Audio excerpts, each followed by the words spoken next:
DPP इसमें लिखा हुआ है, जैसे इनेंशियोमर डायस्टेरियोमर मीजो खत्म हो गया तो आप इसका डीपीपी कर लिया करें। ऊपर आरएस कॉन्फ़िगरेशन डीएल खत्म हो गया तो एक डीपीपी वहां पे कर लिया करें। ठीक है, हमने पढ़ा दिया, क्योंकि बार बार इस पर डीपीपी ध्यान नहीं जाता कि मैं डेढ़ सवा घंटे का समय मिलता। और आप समझिए 2 साल की चीजों को, इस समय हम लोग कोर्सेज फिनिश करते थे, तो 2 साल की चीजों को हमें 3 महीने में 4 महीने में खत्म करना। आप कब कब से स्टार्ट हुआ बताइए, कब से आपका बैच? 20 सितंबर से आपका बैच स्टार्ट हुआ। ऑर्गेनिक तो अक्टूबर से स्टार्ट हुई ना। हाँ, ऑर्गेनिक तो अक्टूबर में कब स्टार्ट हुई? नवंबर में हुई है।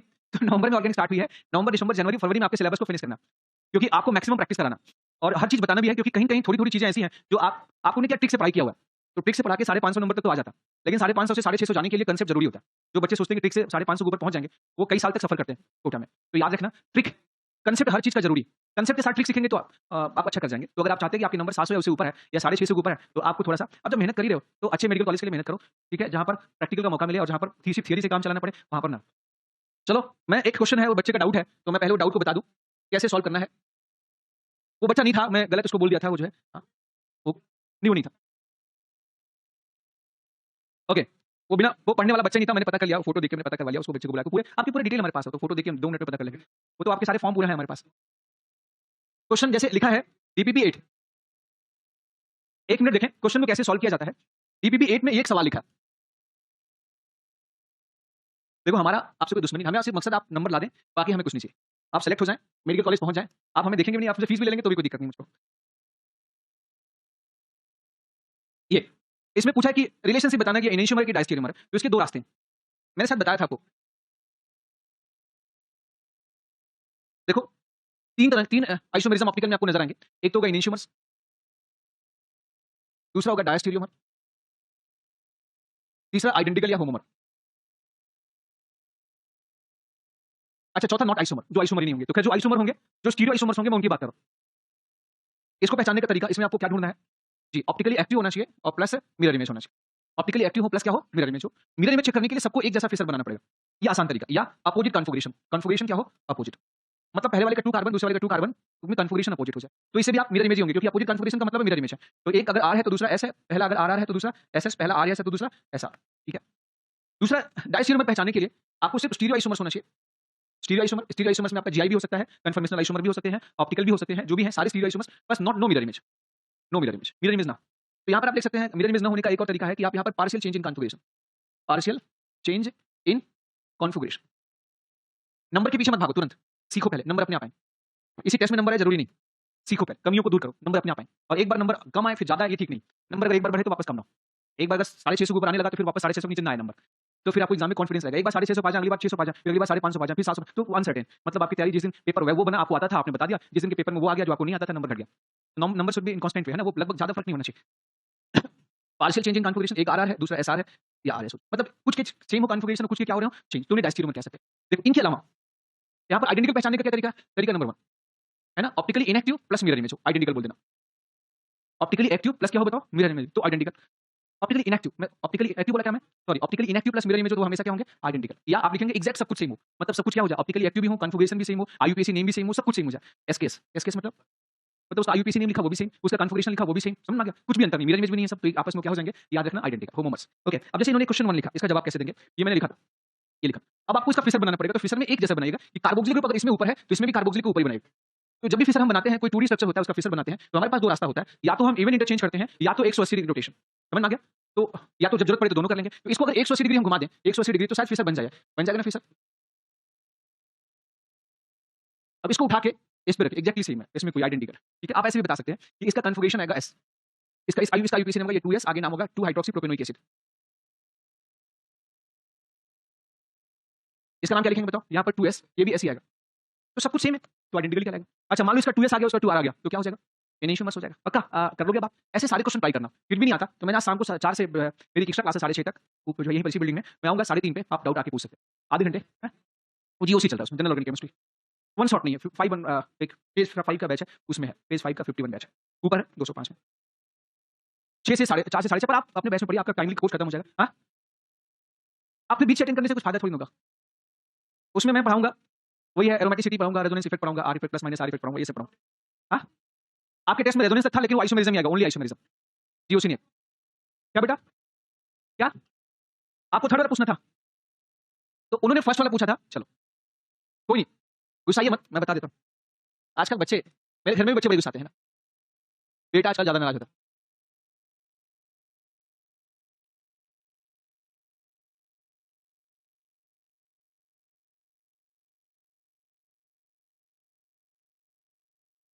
ये देख 1 मिनट, ये एक 2D स्ट्रक्चर, 2D स्ट्रक्चर है ना।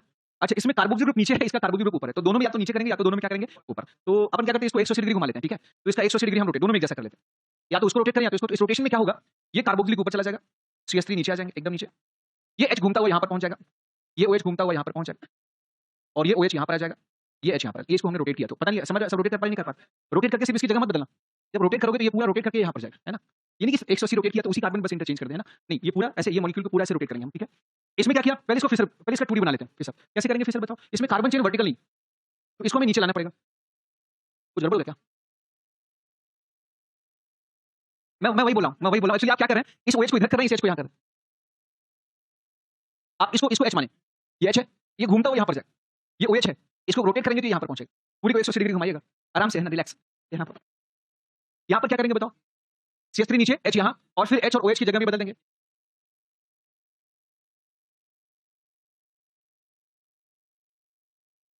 ये बना, ये मॉलिक्यूल का, इसका ये फिर।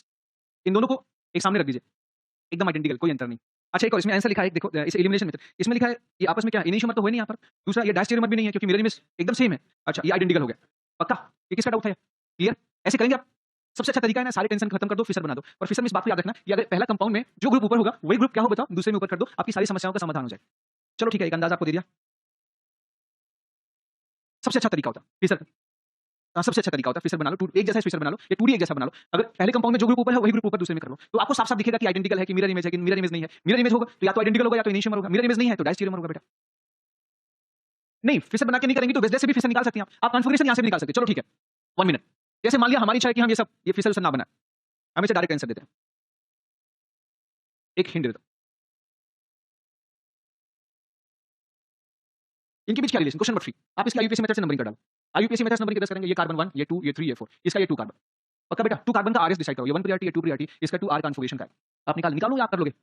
इसके 3 कार्बन में 1 प्रियॉरिटी, ये 2 प्रियॉरिटी, एंटी क्लॉकवाइज आने पर तो ये आएगा 3S।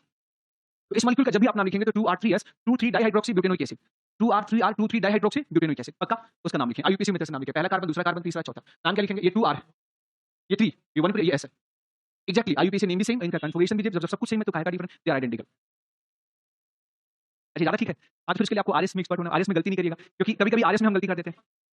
क्या चीज, देखो जिसको घुमाने में कंफर्ट अच्छा लगता है घुमाए, जिसको घुमाने में अच्छा नहीं लगता वो डायरेक्ट बता दे, ठीक है।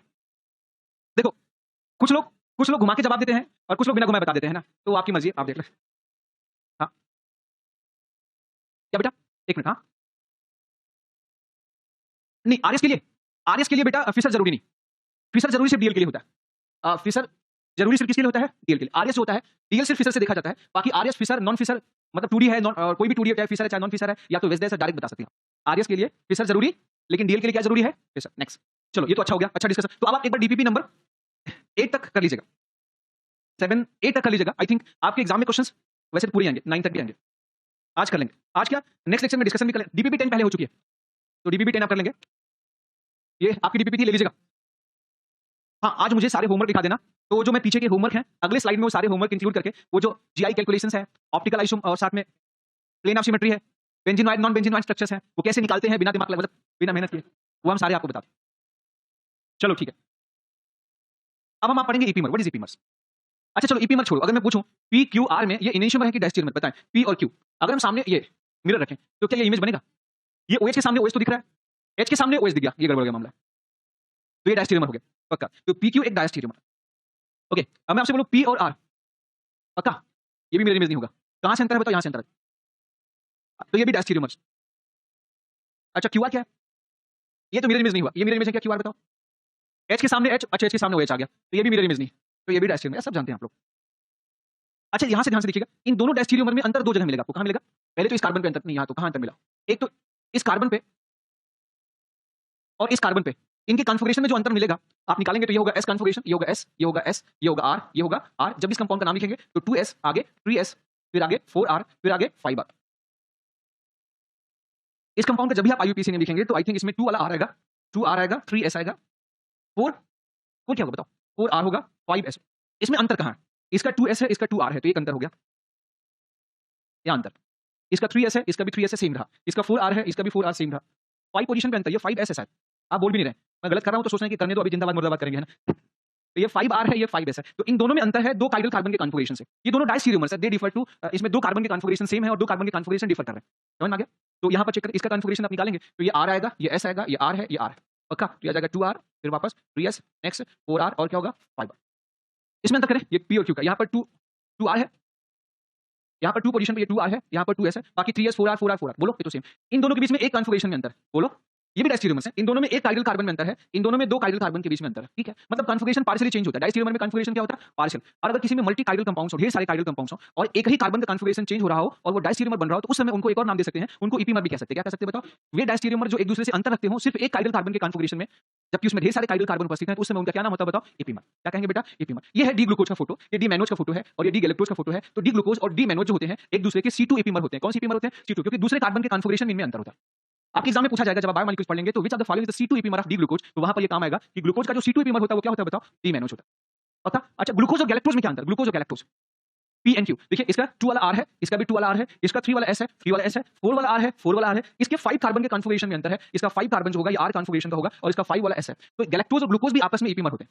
गैलेक्टोज और ग्लूकोज भी आपस में क्या होते हैं बताओ? ईपीमर। तो आप कह सकते हैं ग्लूकोज और मैनोज ईपीमर होंगे, ग्लूकोज और गैलेक्टोज भी आपस में क्या होंगे? ईपीमर। परंतु अगर आपसे मैनोज और गैलेक्टोज पूछा जाए तो ये सिर्फ डायस्टीरियोमर होंगे, ये ईपीमर नहीं होंगे। तो इसमें जो P and Q है ये आपस में डायस्टीरियोमर भी है और ईपीमर भी है।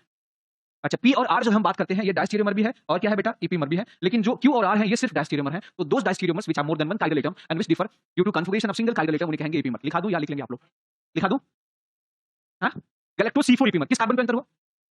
पहला, दूसरा, तीसरा, चौथा। मैंने कुछ गड़बड़ लिखा है यहाँ पे। पहला, दूसरा, तीसरा, चौथा, पांचवां। तो ये गैलेक्टोज नहीं है। ये ईपीमर तो है but it's not a galactose. मैंने स्ट्रक्चर गलत लिखा है क्योंकि मुझे याद है कि गैलेक्टोज ग्लूकोज का C4 ईपीमर है, तो मैं उसको यहाँ पर 5 वाले को ईपीमर बना दिया। इसका नाम गैलेक्टोज नहीं। ये ईपीमर तो है, फिर ये नाम ऊपर काटना पड़ेगा। तो अगर ऊपर का नाम नहीं काटना चाहते तो यहाँ पर करेक्शन करना पड़ेगा। करेक्शन में यहाँ पर चेंज। थैंक यू याद दिलाने के लिए। क्या नाम काट दें? एक्चुअली हमारे सिलेबस में है ना, तो हम चाहते हैं सिलेबस वो नाम आपको याद। हाँ, ये आपके एग्जाम में आता है, तो एक तीर से 2 निशाने।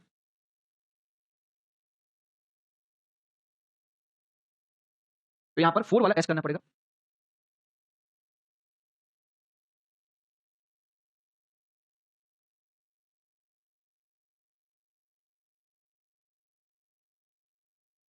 सब चलो ठीक है। ये कुछ पता नहीं इसमें क्या सॉफ्टवेयर, यहाँ कुछ भूत रहते हैं लगता है ना।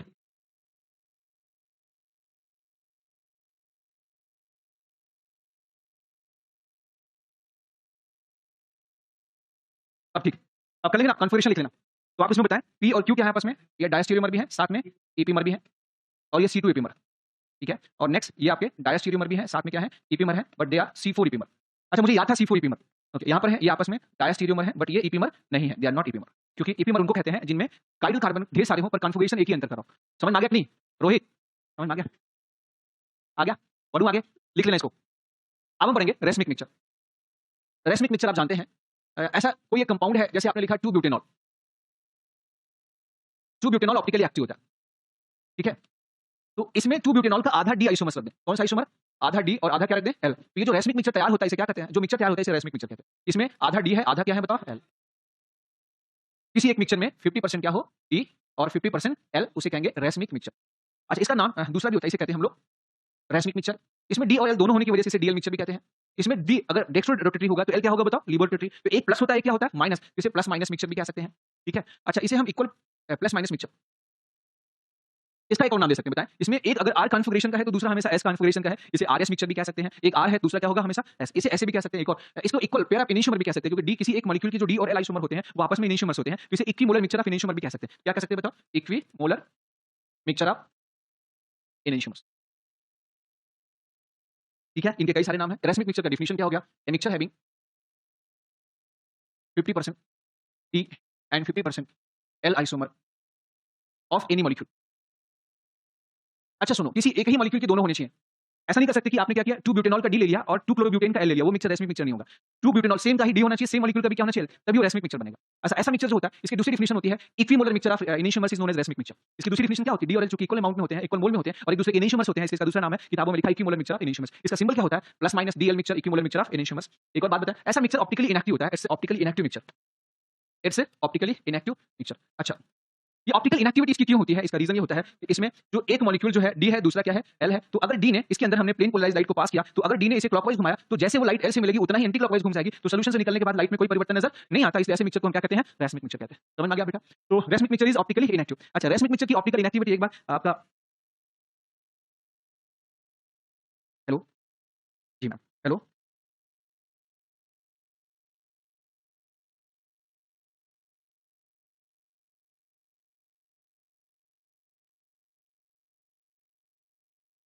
हेलो, हाँ ठीक। तो रेसमिक मिक्सचर ऑप्टिकली क्या होता है बेटा, इनएक्टिव मिक्सचर होता है। तो एक बार आपके एम्स में पूछा था कि रेसमिक मिक्सचर की ऑप्टिकल इनएक्टिविटी किस कारण से होती है, इंटरनल कंपनसेशन एक्सटर्नल। तो एक्सटर्नली हमें इनएक्टिव दिखता है, बाकी इंटरनली क्या होता है, एक एक मॉलिक्यूल इसके एक्टिव होते हैं। जब ये इस मॉलिक्यूल से लाइट निकलता है तो कंपनसेशन डी को कंपनसेट कौन करता है, एल, और एल को कंपनसेट कौन करता है, तो ये एक्सटर्नली कंपनसेट होता है। तो racemic optical inactivity of racemic mixture is due to external compensation. तो आप लिख सकते हैं कि optical inactivity of racemic mixture,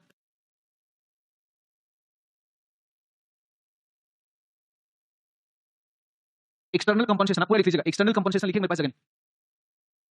ji, meso में इंटरनल होता है क्योंकि उस मॉलिक्यूल का आधा भाग जो होता है वो डेक्स्ट्रो होता है, तो आधा भाग क्या होता है, लीवो होता है। इसमें क्या होता है, एक मॉलिक्यूल, इसका एक पार्टिकल पूरा डेक्स्ट्रो है, तो पड़ोसी पार्टिकल पूरा क्या है, लीवो है। जब लाइट बाहर निकलेगी पड़ोसी मॉलिक्यूल से टकराएगी तब जाके वो वापस कंपनसेट होगी। Okay, that's all. तो अच्छा, जिस रिएक्शन द्वारा हम रेसमिक मिक्सचर का फॉर्मेशन करते हैं उस रिएक्शन को क्या कहा जाता है, racemization. The reaction, the process in which racemic mixture is prepared is known as racemization. अब रेसिमाइजेशन के लिए आगे रिएक्शन हम आपको बताएंगे, जहां फ्री रेडिकल बनते हैं रिएक्शन में इंटरमीडिएट, वहां रेसमिक मिक्सचर होता है, जहां केटायन बनेंगे वहां होगा, जहां SN1 SN2 रिएक्शंस होता है वहां होता है। ऐसे कई जगह होते हैं जहां पर रेसमिक मिक्सचर का फॉर्मेशन होता है, पर यहां पर हम अभी पढ़ेंगे नहीं, ये हम कहां पढ़ेंगे, रेसमिक मिक्सचर, सॉरी आगे रिएक्शन में, है ना। रेसमिक मिक्सचर का process, formation of racemic mixture is known as क्या कहेंगे, रेसिमाइजेशन। लिखा हूं या समझ गए आप लोग, इसको जानते हैं, इसको बोलो, फिर गया ये, तो ऐसे रहने देता हूं क्योंकि इसको फिर चेंज करने का मतलब है कि ये भी गया काम से, कोई बात नहीं, एक स्लाइड ऐसी रही, फिर वो जो लिखा हूं ये पूरा डिलीट हो जाएगा।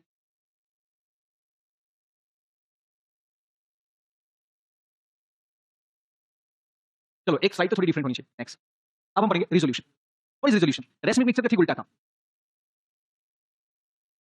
मैं रिजोल्यूशन का तरीका बना रखा हूं, रिजोल्यूशन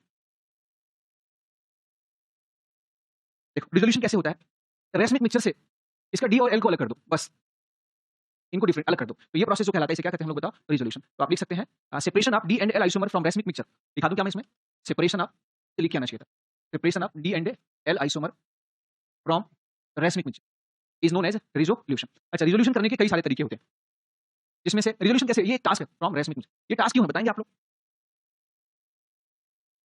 रिजोल्यूशन एक बड़ा टास्क क्यों है भाई, इनको अलग क्यों नहीं कर पाते, एक्चुअली दोनों के बॉइलिंग पॉइंट क्या होते हैं, और जब भी हम दो कंपाउंड को सेपरेट करने का आसान तरीका अपनाते हैं तो वही आसान तरीका होता है फ्रैक्शनल डिस्टिलेशन। यहाँ पर वो तरीका हम नहीं कर पाते, इसीलिए ये एक टास्क होता है, रिजोल्यूशन एक बड़ा टास्क होता है। तो इस रिजोल्यूशन करने के कई सारे तरीके होते हैं, लेकिन जो हमारा केमिकल फेमस तरीका है वो है इनको डायस्टीरियमर में बना देते हैं। जैसे दो भाई हैं, ऐसे समझिए आप, दो भाई पप्पू और गप्पू हैं, साथ में एक ही माँ के दो बेटे हैं ना, समझ में आ गया, एकदम बहुत एक दूसरे से जुड़वा भाई हैं, साथ खेलते हैं, साथ रहते हैं, बहुत प्यार। इनको अलग करने का तरीका बताओ, नहीं गलत बात नहीं जी।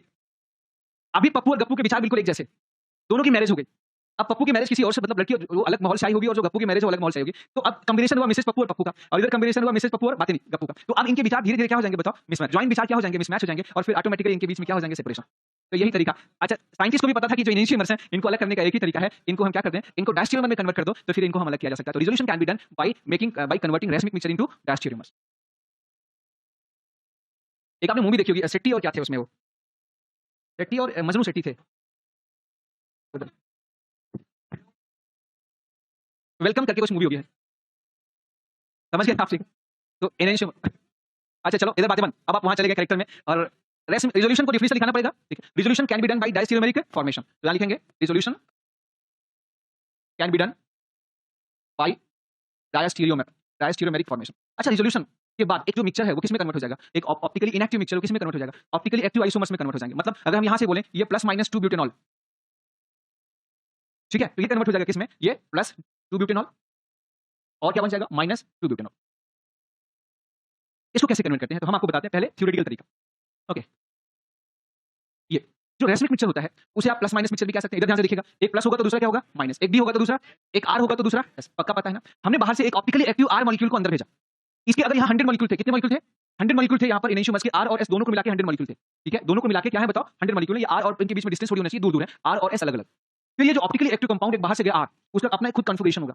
भाई बाहर से जो भी ऑप्टिकली एक्टिव भेजेंगे तो उसका अपना एक कॉन्फ़िगरेशन होगा कि नहीं होगा। माना उसका कॉन्फ़िगरेशन क्या था? आर था। तो अब 100 मॉलिक्यूल आर को हमने भेजा, तो इसके 50 मॉलिक्यूल इसके आर से रिएक्शन करके क्या बना देंगे बताओ? आर और इसके 50 मॉलिक्यूल इसके एस से रिएक्शन करके क्या बना देते हैं? S N S. अब देख लो इसमें ये R N S N R क्या बन जाएगा बताओ? एसएनआर। अब ये दो अलग-अलग कंपाउंड बन गया। अब पहले ये यहाँ पर कॉन्फ़िगरेशन में पार्शियल परिवर्तन है कि डाइस्टीरियोमर बन गया। अब डाइस्टीरियोमर का हम क्या कर देंगे? Fractional distillation. इसमें आर आर अलग हो जाएंगे, एस आर अलग हो जाएंगे। फिर जिस मेथड द्वारा आपने जिस रिएक्शन के द्वारा उसका रिवर्स रिएक्शन करके फिर एस और आर को हम अलग कर लेते हैं, वापस करेंगे फ्रैक्शनल डिस्टिलेशन और एस और आर को हम अलग कर लेते हैं। ये इनिशियमस बन जाता है। ये थ्योरेटिकल मेथड है। ये थोड़ा समझ में कम आया होगा। प्रैक्टिकल हाँ? क्या बेटा? एस और आर को कैसे करेंगे? भाई ये दो अलग-अलग मॉलिक्यूल है। ये एक अलग मॉलिक्यूल है, ये अलग मॉलिक्यूल है। इनके बॉइलिंग पॉइंट्स अलग होंगे। फ्रैक्शनल डिस्टिलेशन कर देंगे, अलग हो जाएगा। चलो मैं एक रियल में दिखा देता हूँ, छोड़ो। मैं रियल में मुझे लगा था डाउट होगा आपको, तो मैंने रियल में भी शायद बना रखा है। ये एग्जैक्टली बना रखा है। ये दोनों रियल देखो। ये है आपका 2 मिथाइल प्रोपेनोइक एसिड। ये 2 मिथाइल प्रोपेनोइक एसिड, इसका कॉन्फ़िगरेशन आ रहेगा। आप निकाल लेना, ठीक है? मैंने इस प्रकार से सेट किया कि आ है। और ये है आपका 2 मिथाइल प्रोपेनोइक एसिड का एस। तो ये दोनों की मात्रा बराबर है। ये इनिशियोमर पेयर है, ये रेसमिक मिक्सचर है, प्लस माइनस है, डीएल मिक्सचर और क्या नाम होगा? इसे कहेंगे 2 मिथाइल ब्यूटेनोइक एसिड, सॉरी। आपको अभी नहीं पता, पर हमें आपको आगे बताऊंगा मैं। जब कभी कार्बोक्सिलिक एसिड और अल्कोहल या एमाइन्स एक दूसरे के नजदीक आते हैं, तो इनके बीच एक रिएक्शन होता है जिसे ये एस्टर का फॉर्मेशन होता है। इसे एक एस्टर का फॉर्मेशन होता है। इसमें होता क्या है कि एसिड का OH अक्सर और अल्कोहल का H ये निकल जाते हैं और ये रिवर्सिबल मेथड द्वारा एस्टर का फॉर्मेशन होता है। ये आगे पढ़ाया जाएगा। और फिर ये अगर वापस फिर इसी एस्टर में पानी मिला दे तो ये वापस फिर से अलग हो सकते हैं। तो यही वाले रिएक्शन का फायदा उठाया गया। ठीक है? यहाँ पर ये आगे पढ़ाया जाएगा। मैं यहाँ पर दिखाता नहीं, क्योंकि आपको रिएक्शन पढ़ाया नहीं तो डाउट आएंगे। तो आप ये मान के चलेंगे, इसको हम डिटेल कहाँ पढ़ेंगे जो है आगे। तो जैसे ये आर एसिड में और एस एसिड में इसके कुल 100 मॉलिक्यूल थे, 50 इसके मॉलिक्यूल थे, 50 इसके मॉलिक्यूल थे। पूरा मिक्सचर हो गया रेसमिक मिक्सचर। हमने बाहर से 100 मॉलिक्यूल ये 2 ब्यूटेनॉल को भेज दिया और ये 2 ब्यूटेनॉल भी आर है, R2 ब्यूटेनॉल। ये सेपरेटर। ये क्या है बताओ? सेपरेटर। इसका नाम क्या बता दो जल्दी से? ये 1 PRT, ये 2 PRT, ये 3, ये 4, ये R। इसका नाम होगा R या 2R लिख सकते हैं आप। 2R2 butanol. अब हमने इनको जब अंदर भेजा तो ये अल्कोहल का जो OH था, इसका H, इसके 50 मॉलिक्यूल इससे रिएक्शन करेंगे, ये OH को यहाँ से निकाल देंगे, यहाँ से H निकल जाएगा और रिमेनिंग 50 मॉलिक्यूल यहाँ रिएक्शन करेंगे, यहाँ से OH निकाल देंगे और यहाँ से H निकलेगा और ये इसके साथ जुड़ जाएंगे और ये बन जाएगा। ये जो बना एक्स्ट्रा मॉलिक्यूल बन गया। अच्छा, ये रिएक्शन आपको फ्यूचर में आगे बताएंगे, सेपरेटर। अब हुआ क्या? इसमें ये काइडल कार्बन पे कोई फर्क नहीं पड़ा। ये काइडल कार्बन से जुड़ा बॉन्ड नहीं टूटा, बल्कि उसके पड़ोसी का बॉन्ड टूटा है, जिसके इस पर कोई फर्क नहीं पड़ा। ये पहले भी R था, अभी भी R। ऐसे ये वाला कार्बन में ये वाला बॉन्ड नहीं टूटा। किसी काइडल कार्बन का बॉन्ड जब तक नहीं टूटता तब तक उसके कॉन्फ़िगरेशन पे फर्क नहीं पड़ता। तो ये बिल्कुल पहले R था, अभी भी R है, ये पहले ऐसा है, अभी भी ऐसा है। ये कॉन्फ़िगरेशन इसका ऐसे ही आप निकालना चाहो निकाल लो, निकाल के देख सकते हैं। इसमें लेकिन साथ में इसके साथ जो अल्कोहल जुड़ा, अल्कोहल के अंदर भी एक काइडल कार्बन था, इसका कॉन्फ़िगरेशन R ही है हमेशा। अब आप बताइए, इसको इस एस्टर का नाम क्या होगा? इसे बोलेंगे RR एस्टर। क्या बोलेंगे? RR ester. इसको इसका नाम क्या हो जाएगा बताओ? SR। अच्छा, इसमें इनको क्या बोलेंगे? इनिशियोमर बोले, आइडेंटिकल बोले या डायस्टीरियम? बन गया डायस्टीरियमर। पक्का। अब दोनों के बॉइलिंग पॉइंट क्या हो जाएंगे? चेंज। फिर फ्रैक्शनल डिस्टिलेशन कर लेंगे, कम टेंपरेचर पे एक निकल जाएगा, एक टेंपरेचर पे रह जाएगा और ये बन जाएगा। अलग-अलग हमने कर लिया। फिर अलग करने के लिए ये एक रिवर्सिबल प्रोसेस द्वारा एस्टर का फॉर्मेशन होता है। इसमें पानी और एसिड मिला देंगे तो ये वापस फिर से निकल जाएंगे। इसे हाइड्रोलिसिस कहा जाता है। क्या कहते हैं बेटा? पानी से तोड़ना। इसमें हम फिर से पानी मिला देंगे, वाटर H+, जिसका नाम होता है हाइड्रोलिसिस। अब ये रिएक्शन आ गया जिसे मुझे आगे बताना था। ज्यादातर लोग यहाँ पर इसको अवॉइड करते हैं क्योंकि ये समझाना कठिन होता है, परंतु यहाँ पर आपको समझना भी नहीं, क्योंकि यहाँ पर इस पे क्वेश्चंस नहीं बनेंगे। यहाँ मैं आपको दिखाना चाहता हूँ कि कैसे इनिशियमस को हम अलग करते हैं। अब बताओ, जैसे इसमें पानी मिलाएंगे तो जो बंधन बना था, जो पानी निकला था ना, यहाँ से कार्बन से H निकला था और यहाँ से क्या निकला था? H। फिर से उस ऑक्सीजन को H मिलाएंगे जिसका H निकला था और इस कार्बन को OH मिलाएंगे जिसका OH निकला था, तो फिर से ये वाला बॉन्ड यहाँ से टूट जाएगा। ये कार्बन को मिल जाएगा पानी का OH, ये ऑक्सीजन को मिल जाएगा H और ये जुदा हो जाएगा, अलग हो जाएगा। अब ये अल्कोहल है, ये एसिड है, दोनों अलग-अलग कंपाउंड्स हैं। तो इनके बॉइलिंग पॉइंट क्या होंगे? चेंज होंगे। They can be separated by FD, fractional distillation. ये हमने अलग कर दिया। हेलो। अब यहाँ पर एक सवाल पूछा, इसमें सावधानी क्या होती है कि अगर रेसमिक मिक्सचर एसिड है तो सेपरेटर बेस होता है ताकि रिएक्शन हो। ऐसा सेपरेटर होता है जो रिएक्शन करे। आगे अब आपको बताएंगे। और एक और, रेसमिक मिक्सचर में अगर काइडल कार्बन है तो सेपरेटर के अंदर भी काइडल कार्बन होना। अगर सेपरेटर के अंदर काइडल कार्बन नहीं होता, मान लिया ये काइडल कार्बन नहीं होता, सोचो तो ये R का R एसिड इनिशियमर का इनिशियमर ही रह जाता है, तब हम इसको सेपरेट नहीं कर पाते। तो क्या चीज? हाँ, इसको एपीमर भी आप कह सकते हैं, क्योंकि यहाँ 2 काइडल कार्बन में एक काइडल कार्बन का कॉन्फ़िगरेशन सेम है, एक का चेंज हो रहा है। पक्का? आगे बढ़े हम लोग? ठीक है, नेक्स्ट ये हो गया। अब देखो, अभी मैं यहाँ पर चर्चा नहीं करना चाहता कि सेपरेटर ऑप्टिकली एक्टिव होना चाहिए और अगर रेसमिक मिक्सचर एसिड है तो सेपरेटर क्या होना चाहिए? बेस। मैं एक लाइन लिखाई देता हूँ, सावधानी। जब बोल दिया तो लिखा दो। First, separator should be optically active, मतलब इसका अपना खुद का कॉन्फ़िगरेशन होना चाहिए। पक्का? Next, separator should react with racemic mixture. Separator का चुनाव ऐसा हो तो रेसमिक मिक्सचर से क्या करे बताओ? रिएक्ट करे। लेकिन ये कैसे पता चलेगा? आगे फ्यूचर में हम आपको बताएंगे। अच्छा, जैसे रेसमिक मिक्सचर अगर आपका एसिड है तो सेपरेटर क्या होना चाहिए बताओ? ये होना चाहिए बेस। जैसे ये अगर एसिड है तो ये होना चाहिए अल्कोहल या एमाइन्स, वाइस वर्सा। अगर रेसमिक मिक्सचर अल्कोहल है या एमाइन्स का है तो सेपरेटर क्या होना चाहिए बताओ? यहाँ पर उल्टा, एसिड। एसिड में आप कार्बोक्सिलिक एसिड भी ले सकते हैं और सल्फोनिक एसिड भी ले सकते हैं। बोलो बेटा। अच्छा, लेकिन इसकी चर्चा ये अभी समझ में पता नहीं आपको आया कि नहीं आया? कि नहीं आया? एक क्वेश्चन पूछूं क्या? पूछ लूं? नहीं पूछूं? Okay. What should be the, ऐसे लिखें, identify suitable separator to separate racemic mixture of 2 butanol. 2 butanol के रेसमिक मिक्सचर को सेपरेट करने के लिए आपको एक सही सेपरेटर का चुनाव करना। Option 1 propanoic acid, option 2 propanol, option 3 2 chloropropanoic acid, chloro लिख दें, कुछ और लिख दें, 2 ड्यूटीरो, ड्यूटीरियम लगा दें, 2 ड्यूटीरो प्रोपेनोइक एसिड। डी, नहीं बताऊंगा, जो करना कर लो। कौन सा? सी, ये क्या चीज? 1 और नहीं, फर्क है, ये ऑप्टिकली इनएक्टिव क्योंकि इसमें टाइडल कार्बन नहीं। अच्छा, फर्स्ट और सेकंड सेम हो गया, गड़बड़ हो जाएगा फिर तो। क्वेश्चन बोनस हो गया ना। अब सही, अब बता दो भाई, answer should be C. 3 third, हाँ क्या? नेक्स्ट अगला, नहीं बताऊंगा, ठीक है, जो करना कर लो, नहीं बताऊंगा, जो करना है कर लो। चलो हो गया, तो रिजोल्यूशन समझ गए। अच्छा, आपसे पूछा जाएगा कि रेस्ट इनेशियोमर को हम सेपरेट कैसे करते हैं, उसको पहले हम क्या इंटरमीडिएट कंपाउंड क्या बनाते हैं। जब जब हम इनेशियोमर को सेपरेट, रेसमिक मिक्सचर को सेपरेट करते हैं तो इंटरमीडिएट कंपाउंड क्या होता है बताओ? डायस्टेरियोमर बनता है। कितनी बार फ्रैक्शनल डिस्टिलेशन की जरूरत पड़ती है? 2 बार। एक बार जो डायस्टेरियोमर उसको फ्रैक्शनल डिस्टिलेशन, एक बार रिएक्शन के बाद फिर फ्रैक्शनल डिस्टिलेशन की जरूरत पड़ती है। पक्का? तो क्या ये बात आ गया आपको? अब हम, अच्छा, सेपरेटर ऑप्टिकली एक्टिव होना चाहिए कि इनएक्टिव होना चाहिए? एक्टिव, तभी वो डायस्टेरियोमर बनेगा, नहीं तो फिर क्या बन जाएगा? इधर टाइडल कार्बन नहीं होगा तो इनेशियोमर ही रह जाएगा। इनेशियोमर का क्या रह जाएगा? इनेशियोमर। तो ये आपको समझ में आ गया। अब हम पढ़ेंगे नेक्स्ट, कौन सा? वो एस्टर ही इंटरमीडिएट कंपाउंड कहलाएगा क्योंकि बीच में वो जो एस्टर ही तो डायस्टेरियोमर है, वो एस्टर ही तो डायस्टेरियोमर है बेटा, पर हर जगह एस्टर बनेगा जरूरी? भाई जहां एसिड और एल्कोहल मिलेंगे वहां एस्टर बनेगा, पर जहां एसिड एल्कोहल मिलेंगे एमाइड, जहां एसिड एमाइड मिलेंगे वहां एमाइड बन जाएगा। तो हमेशा हम एस्टर या एमाइड नहीं बोल सकते। तो जो इंटरमीडिएट कंपाउंड क्या होंगे बताओ? डायस्टेरियोमरिक पेयर, डायस्टेरियोमरिक पेयर। पक्का? सेपरेटर ऑप्टिकली एक्टिव होना चाहिए और उसको रेसमिक मिक्सचर से रिएक्ट करने वाला होना चाहिए, क्योंकि अंदर हम भेज दें और ये रिएक्शन ही ना करे तो हम सेपरेट नहीं कर पाएंगे। और रिएक्शन कब होगा ये आगे आपको अभी समझ में नहीं आएगा। कौन सा रिएक्शन होगा, कौन सा रिएक्शन नहीं होगा, ये कब समझ में आएगा? जब हम ऑर्गेनिक केमिस्ट्री पूरी कंप्लीट कर लेंगे। लेकिन अभी अंदाजा लगा सकते हैं कि अगर रेसमिक मिक्सचर एसिड है तो सेपरेटर क्या होना चाहिए? बेस। अगर रेसमिक मिक्सचर बेस है तो सेपरेटर, ये हमारा अंदाज है सिर्फ। हाँ, नहीं, वो डिपेंड करता है कि वो सामने वाला क्या है। अगर एल्कोहल के सामने कोई अच्छा H+ मिला देंगे तो बेस बन जाएगा, और एल्कोहल को कोई अच्छा बेस ले लेंगे तो एसिड बन जाएगा। अब एल्कोहल के सामने कार्बोक्सिलिक एसिड है तो एल्कोहल बेस बन जाएगा, एसिड हो जाएगा। वो कंपैरेटिव स्टडी होती है बेटा, जब दोनों को रिएक्ट करते हैं तो उसमें, जैसे हम दानी भी हैं, भिखारी भी हैं। अभी कोई किसी को 10 रुपए चाहिए, 100 रुपए चाहिए तो हम दान देने की हिम्मत रख लेते हैं, दे देते हैं ना। तो लेकिन किसी को अगर करोड़ों या लाखों रुपए चाहिए तो नहीं दे सकते। या अभी यहीं पर अडानी अंबानी आ जाए तो उनके आगे नौकरी के लिए हाथ फैला देते हैं, करोड़। समझ में आ गया? तो वही हमारा नेचर है। उसी प्रकार से एल्कोहल को आप कुछ नहीं कर, जैसे वाटर है ना, वाटर ये बेस भी होता है, एसिड भी होता है, वैसे एल्कोहल भी होता है, एसिड और बेस, डिपेंडिंग ऑन सामने वाला। चलो वेरी गुड, हाँ तभी हो जाएगा। इधर what is resolvable and non resolvable compound, ये पूछा जाता है। अरे जिसका रिजोल्यूशन हम कर सके, जिसका हम रिजोल्यूशन करते हो उनको रिजॉल्वेबल कहा जाता है, जिनका रिजोल्यूशन नहीं करते उनको क्या कहते हैं? अच्छा, कोई ऑप्टिकली इनएक्टिव कंपाउंड है तो उसका हम रिजोल्यूशन करते हैं तो नॉन रिजॉल्वेबल होंगे। सारे ऑप्टिकली इनएक्टिव कंपाउंड क्या होते हैं? नॉन रिजॉल्वेबल। और सभी ऑप्टिकली एक्टिव कंपाउंड क्या होते हैं? रिजॉल्वेबल, एक्सेप्ट, क्या लिखा दूं क्या? ऑप्टिकली एक्टिव कंपाउंड होंगे तो उनको क्या बोलेंगे? रिजॉल्वेबल, इनका रिजोल्यूशन होता है। और ऑप्टिकली इनएक्टिव कंपाउंड होते हैं तो क्या होते हैं? नॉन रिजॉल्वेबल। हर ऑप्टिकली एक्टिव कंपाउंड को रिजॉल्व करने का कोई तरीका है, इनएक्टिव को नहीं, क्योंकि जब इनएक्टिव होगा तो इनेशियोमर पेयर नहीं होगा, इनेशियोमर पेयर नहीं होगा तो रेसमिक मिक्सचर नहीं बनेगा, जब रेसमिक मिक्सचर नहीं है तो कहेगा रिजोल्यूशन। पक्का? अच्छा, optically active solve, all optically active are resolvable, all optically active molecules are resolvable except, all optically active molecules are resolvable except, ये लिखा मैंने पीछे, एक्सेप्ट है ना, ऑल ऑप्टिकली एक्टिव मॉलिक्यूल और रिजॉल्वेबल एक्सेप्ट। किसको छोड़िए? पिरामिड स्ट्रक्चर जो होते हैं, पिरामिड जानते हैं आप लोग? पिरामिड स्ट्रक्चर ए साइक्लिक होनी चाहिए, ए साइक्लिक पिरामिड स्ट्रक्चर, जिसके सेंटर में थर्ड सेकंड पीरियड के एलिमेंट्स हो। इसके सेंटर में क्या हो बताओ? देखिए ये ऑप्टिकली एक्टिव है, काइडल है, क्योंकि इसमें प्लेन ऑफ सिमेट्री नहीं है, सेंटर ऑफ सिमेट्री नहीं, ऑप्टिकली एक्टिव। ये भी ऑप्टिकली एक्टिव है, पर इनको हम रिजॉल्व नहीं कर पाते ड्यू टू अम्ब्रेला फ्लिपिंग। एक अम्ब्रेला टाइप की फ्लिपिंग होती है, छाता पलटता रहता है इनका, इसकी वजह से इनको हम अलग कर ही नहीं पाते। मतलब हम बहुत कोशिश करते हैं फिर भी अलग नहीं कर पाते। इनेशियोमर को अलग करेंगे फिर इनेशियोमर बन जाए। रीजन जानते हैं आप लोग? जैसे मैं आपको बताऊं, ऐसा होता क्या है, मैंने शायद लिखा होगा क्या, ये बनाया क्या समय बचाने के लिए? आज ही तो बनाया था, हाँ बन गया। ये ऑप्टिकली एक्टिव है कि नहीं, आप मुझे बताओ? ये ऑप्टिकली एक्टिव है कि नहीं? दोनों एक दूसरे की ऑब्जेक्ट और मिरर इमेज है कि नहीं? बीच में मिरर रखो। अच्छा, दो ऑप्टिकली एक्टिव कंपाउंड जो मिरर इमेज होते हैं उनको क्या कहते हैं हम लोग बताओ? इनेशियोमर कहते हैं ना। तो ये इनेशियोमर पेयर है कि नहीं है? ये रेसमिक मिक्सचर भी होंगे, ये प्लस माइनस मिक्सचर भी होंगे, ये डीएल मिक्सचर भी होंगे। मान लिया ये कहीं पर 1000 की संख्या में है, कितनी संख्या में है?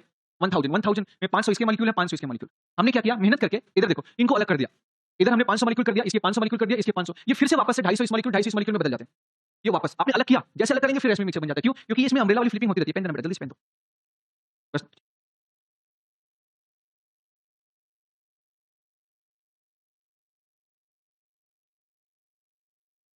ये बन गया, ये बन गया। यहाँ पे लोन पेयर ऐसे। अब जो लोन पेयर होता है ना, वो सरफेस पे चिपका होता है, एकदम नाइट्रोजन के सरफेस पे चिपका होता है। ये जो ग्रुप एक दूसरे को रिपेल करते हैं ना, तो ये सोचता है कि अभी इधर रिपल्शन हो रहा है तो रिपल्शन कम हो जाएगा और हम पलट जाए, तो यहाँ पर ये पूरा ग्रुप उल्टा हो जाता है ऐसे। जैसे छाता हवा के प्रेशर से उल्टा हो जाता है ना, वैसे हो जाता है। अब फिर भी रिपल्शन बराबर करा रहा है, फिर रिपल्शन स्टार्ट हो, फिर वापस सोचा नहीं वहीं पे ठीक था, फिर वापस चला गया है ना, फिर कंफ्यूज हो गया, फिर ऊपर चला गया। तो ये अम्ब्रेला वाली फ्लिपिंग होती रहती है। तो ये जब अम्ब्रेला वाली फ्लिपिंग होती है तो ये इनिशियोमर बनते रहते हैं। जैसे आपने मान लिया 1000 मॉलिक्यूल में से 500 या 1000 इसके थे, 1000 इसके थे, आपने इसको अलग कर दिया, अंदर अम्ब्रेला छाता पलट गया, वापस 500 बन गए, 500 मॉलिक्यूल, ये इक्विलिब्रियम में रहते हैं, नॉन स्टॉप इक्विलिब्रियम में रहते हैं। इसके कारण की बेसिसिटी भी कम होती है। ये बेसिसिटी भी क्या होती है? कम, पता है? ये हमेशा रेसिपी मिक्सचर में ही रहेंगे जब तक इनको अकेला ना कर दें। भाई बिल्कुल एकदम पकड़ के एक ठो पकड़ के अलग कर दीजिए, एक को पकड़ के तभी ये एक्टिव, और एक कंपाउंड हम पकड़, इसलिए इनको हम रिजोल्यूट नहीं कर पाते, तो ये रिजॉल्वेबल नहीं होते। पर अगर ये साइक्लिक होते तो अगर यहाँ पर साइकिल, यहाँ पर बॉन्ड जुड़ा होता है ऐसे, ये इनिशियल ग्रुप अगर आपस में जुड़े होते तो क्या तभी छाता पलटता? तब छाता। तो साइक्लिक में ऐसा नहीं होता, साइक्लिक रिजॉल्वेबल होता है। पक्का? एक और, ये एटम जब छोटा होता है ना, बहुत छोटा, तो ये पलटना आसान होता है, पर सेंटर में एटम अगर बड़ा हो जाए, थर्ड पीरियड के एलिमेंट हो जाए, तो ये ग्रुप दूर दूर हो जाएंगे और पलटना भी क्या हो जाता है कठिन, तो वहां पर भी अम्ब्रेला फ्लिप नहीं करता, तो वो भी रिजॉल्वेबल होता है। तो यहाँ पर सिर्फ केस ओनली, यहाँ पर फिक्स लिखा है, याद रखिएगा। किसको लिखा है फिक्स बताओ?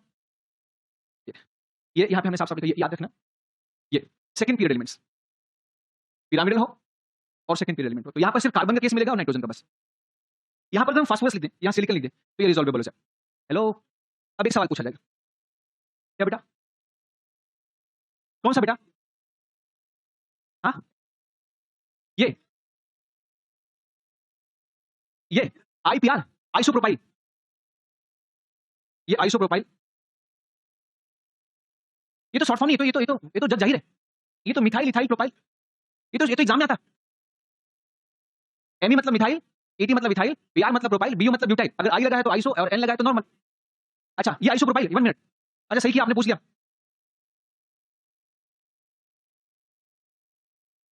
अच्छा अच्छा, सुनो, मेरे और आपके बीच में थोड़े से समझ, हल्का सा अंडरस्टैंडिंग थोड़ी थोड़ी जम रही है, अभी तो जमी नहीं है, अभी जम जाएगी, एक 2-4 दिन बाद की है।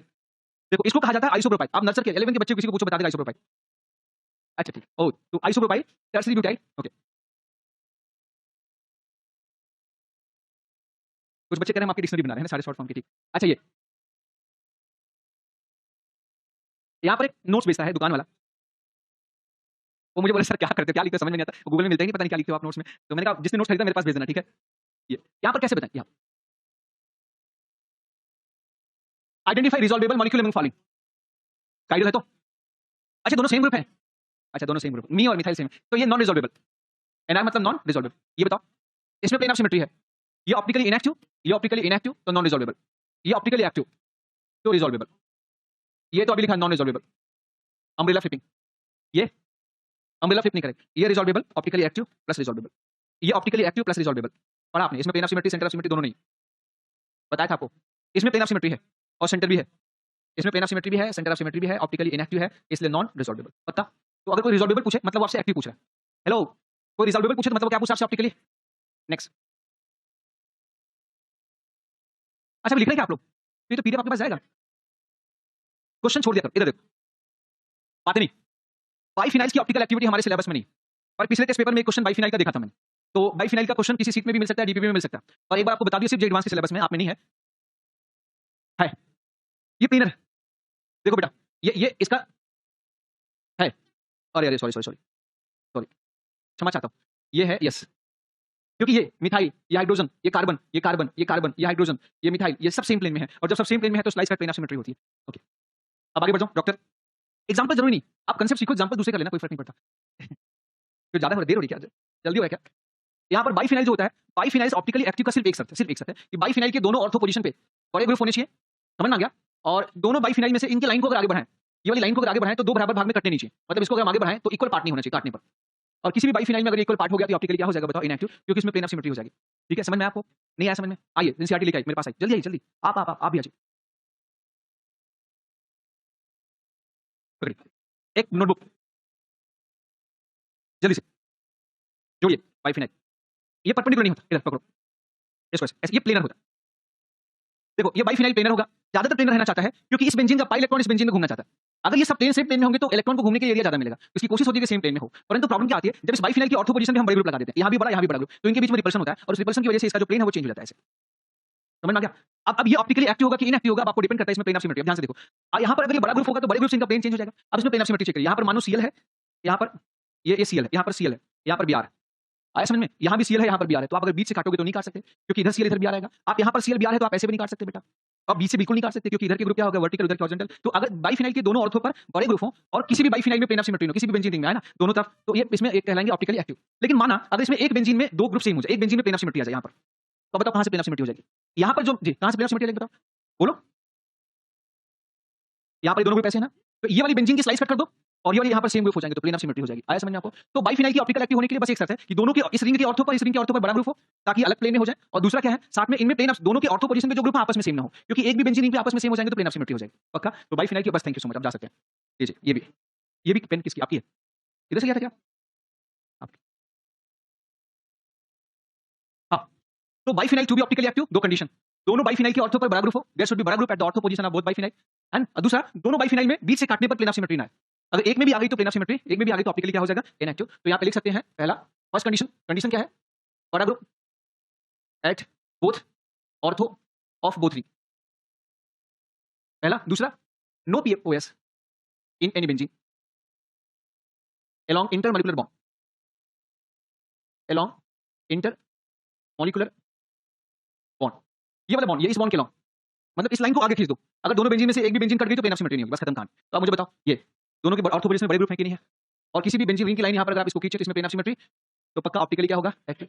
यहाँ पर ये प्लेन ऑफ सिमेट्री हो जाएगी, क्योंकि यहाँ पर अगर हम इस कार्बोक्सिलिक को, इस पीएच को स्लाइस कट करें तो ये बेंजीन दो भाग में कट जाएगा, इसमें plane of symmetry same group हो गया, तो ऑप्टिकली इनएक्टिव, नॉन रिजॉल्वेबल। ये क्या होगा? रिजॉल्वेबल। यहाँ पर चेक करें, बताओ, यहाँ पर बड़ा ग्रुप तो है लेकिन इस बेंजीन में ये दोनों सेम ग्रुप आ गए, तो यहाँ पर ऊपर नीचे ग्रुप सेम होने की वजह से यहाँ से स्लाइस कर सिमेट्री कर सकते हैं, तो ये ऑप्टिकली क्या हो जाएगा? इनएक्टिव। रोहित समझ में आया कि नहीं? तेरे को प्लेन ऑफ सिमेट्री दिक्कत हो, यहाँ पर बता भाई, यहाँ पर क्या होगा? एक्टिव की इनएक्टिव? बोलो। अच्छा, ये मत समझना कि मैं किसी की बेइज्जती खराब करूँ, है ना? क्या ऑर्थो पे होगा तभी तो रिपल्शन होकर अलग प्लेन चेंज होगा, मेटा पे करेंगे तो रिपल्शन नहीं होगा भाई। यहाँ होगा तो रिपल्शन तो होगा नहीं, तो प्लेन क्यों चेंज करेगा? चलो, व्हाट इज एनेंशियोमेरिक एक्सिस? जैसे आप, बस 2 मिनट टाइम हो गया। What is enantiomeric excess? अगर मान लो किसी एक मॉलिक्यूल का, सुन लो, किसी एक मॉलिक्यूल का डी और एल कहीं पर उपस्थित है, समझ में नहीं आता? इधर देखो, तुम इधर देखो, डाउट है जाएगा मेरी तरफ, मैं सामने हूं। किसी एक मॉलिक्यूल का, जैसे 2 ब्यूटेनॉल है, इसका डी और एल एक जगह रखा हुआ है। अब मैं इसे आपके बारे में पूछ रहा हूं, इसमें डी का परसेंटेज 10% है और एल आइसोमर इसका 90% है, तो इसमें से हम पहले रेसमिक मिक्सचर बनाएंगे और उस रेसमिक मिक्सचर से जो एक्सेस अमाउंट होगा उसे कहेंगे एनेंशियोमेरिक एक्सेस। समझ में आ गया? तो जो 10% डी होगा वो 10% एल के साथ मिलकर क्या करेगा? वो रेसमिक मिक्सचर बना देगा 20%। अब इसमें से जो 10% चला गया रेसमिक मिक्सचर में, रिमेनिंग कितना बचा? 80%। तो इस मिक्सचर का जो एनेंशियोमेरिक एक्सेस होगा वो 80% होगा। इसका एनेंशियोमेरिक एक्सेस क्या होगा? तो जिस जगह पर 10% डी हो और 90% एल हो, उस मिक्सचर का एनेंशियोमेरिक एक्सेस कहलाएगा 80%। तो यहाँ पर अगर 10% डी है, 90% एल है, तो 20% पहले रेसमिक मिक्सचर बनेगा, इसका जो 10 बचेगा वो क्या कहलाएगा? बताओ, रेसमिक। 50% डी है, 50% एल है, पूरा मिक्सचर क्या हो जाएगा? Racemic mixture. अगर 60% डी है, अच्छा सुनो, जहां पर ये जो मिक्सचर होगा, ये क्या एक्स्ट्रोरोटेटिव मिक्सचर होगा या लीवो होगा? इसका रोटेशन माइनस में आएगा या प्लस में आएगा? इसका रोटेशन माइनस में आएगा। और इस मिक्सचर का रोटेशन अगर कहीं पर डी 60% है, ये 60% है, तो इसका 40, 80% रेसमिक मिक्सचर, रिमेनिंग 20%। तो ऐसे मिक्सचर का एनेंशियोमेरिक एक्सेस होगा 20%। तो एनेंशियोमेरिक एक्सेस समझ गए आप लोग? एनेंशियोमेरिक एक्सेस मतलब क्या हुआ कि किसी भी एक जगह पर मॉलिक्यूल के डी और एल दोनों हो, तो जो आइसोमर रेसमिक मिक्सचर से एक्सेस अमाउंट होगा उसे क्या कहेंगे? एनेंशियोमेरिक एक्सेस। नहीं, कौन सी एनेंशियोमर ज्यादा है? डी और एल के एनेंशियोमर है, डी का एनेंशियोमर एल है, एल का हाँ, क्या यहाँ पे? तो जो 20% बचेगा वो कौन सा आइसोमर बचा? डी, तो वो एनेंशियोमेरिक एक्सेस है। तो इस मिक्सचर में डी एनेंशियोमेरिक एक्सेस है, इस मिक्सचर में एल एनेंशियोमेरिक एक्सेस है। क्या? L D.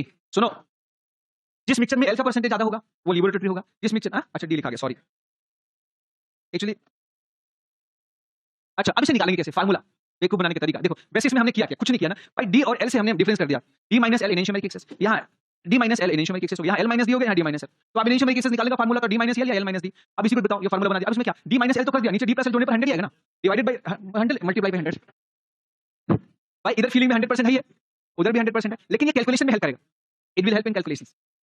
लास्ट इसी का यही है, ठीक इसी के जैसे है। What is optical purity? बस खत्म हो गया, मैक्सिमम 1 मिनट, मैक्सिमम 1 मिनट बातें बंद करोगे तो, बातें करते रहोगे तो 5 मिनट हो जाएगा, इससे शांत हो जाओ। ऑप्टिकल प्योरिटी क्या होता है? बहुत ज्यादा, अगर तुम देखो शॉर्ट पढ़ोगे, टीचर को खुश करना आता है बच्चों को, टीचर को बेवकूफ बनाना आता है। देखो सारे क्वेश्चन तुम्हारे सही होने लगे, फीडबैक मेरा अच्छा हो जाएगा। सिंपल फीडबैक सिर्फ बच्चे क्वेश्चन पर डिपेंड करते हैं कि उनको एग्जाम में कितने क्वेश्चन सही हुए, और सारे क्वेश्चन में क्लास में करा दो तो पक्का आपके क्वेश्चन सही हो जाएंगे, फीडबैक अपने आप अच्छा हो जाएगा। ये बड़ी कोचिंगों में ऐसा यही होता है कि अक्सर टेस्ट में नंबर तो 600 आते हैं, 550, पर फाइनल एग्जाम में 400 क्यों आता है? क्योंकि टेस्ट के सारे क्वेश्चन टीचर एग्जाम में क्या करते हैं, पहले करा देते हैं बच्चे को, तो टेस्ट के क्वेश्चन उनको आते रहते हैं, फिर नंबर नहीं आते। फीडबैक फिर हर इंसान को अपना तो बढ़ाना ना, क्रेडिबिलिटी बढ़ानी, नहीं बढ़ानी बताओ, तो वो तो बेवकूफ बनाएगा आपको सीधा सीधा, आप जो चाहते हैं वो कर देगा। लेकिन फिर असली फीडबैक मिलता है गाली वाला, जब आप सेलेक्ट हो गए हो, जब एग्जाम देके आते हैं, बोलते हैं साल भर पढ़ने के बाद भी आपका क्वेश्चन सॉल्व नहीं होता, तब जाके मामला गड़बड़ होता है। तो जिसको सिलेक्शन रिजल्ट की बात को याद करे वही असली फीडबैक होता है।